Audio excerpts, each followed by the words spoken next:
Eder. Mac. Pallister. Domenica 8 ottobre. Oggi è San Pelagia. La frase del giorno è: si suol dire che l'uomo coraggioso non ha paura. È falso. Essere coraggioso significa dominare la paura, perché dove non c'è paura non c'è coraggio.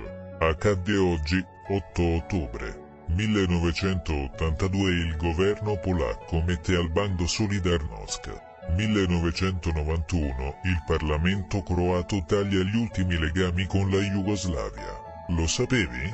La formica regina è quella che si incarica di deporre le uova per fare crescere la colonia. Un compito che assolve piuttosto bene, visto che è in grado di deporne tra le 800 e le 1500 al giorno. Ecco spiegato come mai, se un giorno vedete una formica sola, il giorno dopo potreste invece vederne a centinaia. Ehi, non dimenticare di iscriverti a questo canale.